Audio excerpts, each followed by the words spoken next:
তো আমাদের জুনিয়রের ফাইনাল এক্সাম শেষ, তাই হঠাৎ বায়না করলো, বাবা রাত্রিবেলা কোথাও ডিনারে নিয়ে চলো, আজ বাড়িতে খাবো না। তাই আমরা ভাবনা চিন্তা করে চলে এলাম বাইপাস ধাবা। সেই মেনু কার্ডটা ঘাটাঘাটি করে নিলাম, কী খাবো ডিসাইড করতে পারছিলাম না। অনেকক্ষণ দেখার পর চিন্তা ভাবনা করে স্টার্টারের জন্য অর্ডার করলাম চিংড়ি কাবাব আর হচ্ছে গ্রিন সালাড। দুটো এসে রেডি, সাথে দিয়েছে আপনার গ্রিন চাটনি। স্যালাডটা আমি আমার মতো করে একটু রেডি করে নিলাম সুন্দর করে, যেমন আপনার ব্ল্যাক সল্ট, ব্ল্যাক পেপার কিছু দিয়ে ম্যাডাম তো খাওয়া শুরু করে দিয়েছে আসার সাথে সাথে। আমিও একটা বাইট আস্তে করে ছিঁড়ে নিলাম, একদম নরম তুলতুলে খুব সুন্দর চিকেন, সে একটু স্যালাড আর গ্রিন চাটনি, খুব অসাধারণ খেতে লাগলো। মানে আপনাদের বলে বোঝাতে পারবো না, এত সুন্দর টেস্ট।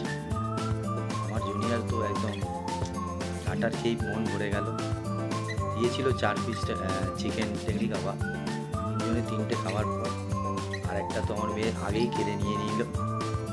এবার নিয়ে খেয়ে দিয়ে হাটটা আমার পাতে দিয়ে দিল। এই দেখুন সেই হাট। আবার মেন কোর্সের জন্য অর্ডার দিয়েছিলাম মিক্সড ফ্রাইড রাইস আর মাটন ভুনা, তো সেটাও এখন এসে হাজির। আমি বললাম যে দাদা আপনি একটু সার্ভ করে দিন।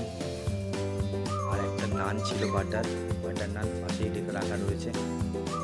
দেওয়ার সাথে সাথে খাওয়া শুরু করে দিলাম।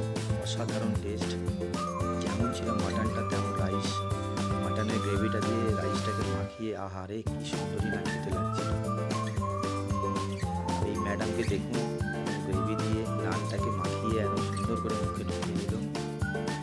তো মানে গ্রেভিটা এতটাই সুন্দর হয়েছিল, মানে একটু আমার ছাড়তে ইচ্ছা করছিল না। এরা তো আবার খেতে খেতে হজম করার জন্য আবার কোল্ড ড্রিঙ্ক আনিয়ে নিল। আর আমি এই সাইড প্লেটটা যেটাতে সার্ভিস করছি, মানে সার্ভিস করার মানে সার্ভিসে দিয়ে গেছিলো, সেটাকেও চেটেপুটে খেয়ে নিলাম। এত সুন্দর খেতে লাগছিল গ্রেভিটা। মানে এবার লাস্টের দিকে, একদম শেষের দিকে আর কেউ খেতে পারছে না, এরকম একটা অবস্থায় হয়ে চলে এসছে। পাশেই রাস্তা, আমরা রাস্তার ভিউ দেখছি আর খাচ্ছি, বেশ মজাই লাগলো। আজকে দিনটা বেশ ভালোই কাটলো। আমার প্লেটটা দেখুন, একদম পুরো একদম পরিষ্কার করে খাওয়া দাওয়া, যেরকম বাড়িতে খাওয়া দাওয়া করি সেরকমই এখানে পুরো হাড় চিবিয়ে খেয়ে নিয়েছি। সাথে সাথে চলে এসেছে হাত ধোয়ার জন্য 1 বাটি গরম জল ও সাথে একটা গন্ধরাজ লেবু। লেবুটা দেওয়ার কারণ অনেকেই জানে, আবার অনেকে হয়তো জানে না। তার কারণ হচ্ছে আপনি যে মশলা জাতীয় খাবার খাচ্ছেন সেটা হাতের তেল ভাবটা থেকে যায়, তো লেবুটা দিয়ে ডলে নিলে তেল ভাবটা চলে যায়। তো যাই হোক, তারপরেই আবার ডিজার্টে চলে এলো গোলাপ জামুন ও আইসক্রিম। আর আমার জুনিয়র অর্ডার দিয়েছিল হচ্ছে ব্রাউনি অ্যান্ড ভ্যানিলা আইসক্রিম। সুন্দর করে গোলাপ জামুনটাকে মাঝখান থেকে কেটে ফেললাম, একদম নরম তুলতুলে গোলাপ জামুন। আর আমার জুনিয়র তো খাওয়া আর ছবি তুলতেই ব্যস্ত। এরা আর কেউ খেতে পারছে না এখন। লাস্টে খেতে না পেরে এখন আমায় বলছে যে বাবা একটু খেয়ে নাও, একটু খেয়ে নাও, আমি আর পারছি না। আমিও একটু খেয়ে নিলাম, টেস্ট করে দেখলাম কেমন খেতে লাগলো। ঠিক আছে, বেস্ট।